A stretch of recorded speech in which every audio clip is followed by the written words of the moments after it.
17 اکتوبر 1998 کی صبح کا آغاز ایک ہولناک اور دل دہلا دینے والی خبر کے ساتھ ہوا۔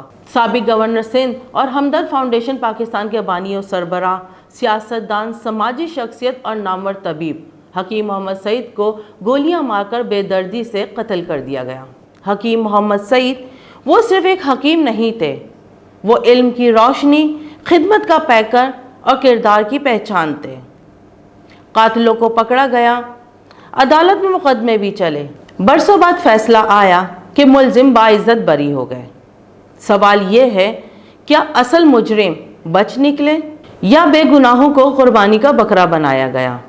آج بھی یہ سوال عدالت، صحافت اور قوم کی ضمیر پر دستخط دے رہا ہے کہ آخر حکیم سعید کو واقعی کس نے مارا۔ اس حوالے سے بات کرتے ہیں ڈائریکٹر پولیٹیکل افیئر رفیق بھٹو سے۔ جی رفیق بھٹو صاحب، حکیم محمد سعید کی زندگی کے حوالے سے کیا کہیں گے آپ؟ صبا خان صاحبہ، آج آپ نے بہت اہم ایشو کو ٹچ کیا ہے۔ حکیم سعید ہمارے سندھ کی، کراچی کی بہت انتہائی اہم شخصیت تھی۔ 9 جنوری 1920 میں وہ پیدا ہوئے اور 78 سال کی عمر میں وہ ہم سے دور ہوئے۔ انہوں نے اپنے وجود کو منانے کے لیے بہت بڑی جدوجہد کی اور ان کا فوکس ہمیشہ بچے اور نوجوان نسل تھی۔ ان کے مطلب کے آگے میں نے اپنے صحافتی کیریئر میں، کیونکہ میں 1989 میں کراچی کی مین اسٹریم جرنلزم میں آیا اور 10 سال مجھے ان کو دیکھنے کا موقع ملا اپنی جوانی میں اور اپنی ابتدائی صحافتی زندگی میں۔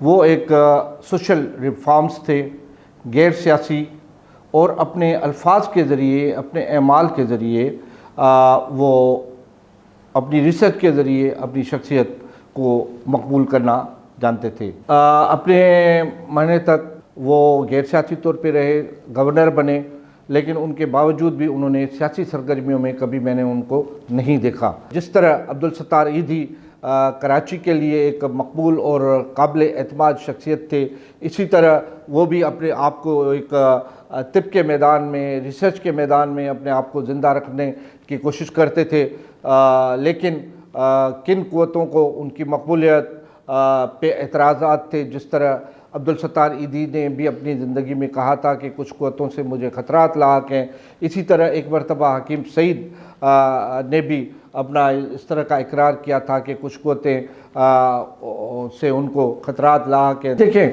وہ ایک عدالتی اور قانونی معاملات تھے، اس میں جو ہے ان کے قاتل گرفتار کیے گئے، لیکن میں ان کو قاتل قانونی اور عدالتی طور پہ نہیں کہہ سکتا، کیونکہ بعد میں وہ باعزت عدالتوں سے ہی بری ہوئے اور آج تک وہ بری ہیں۔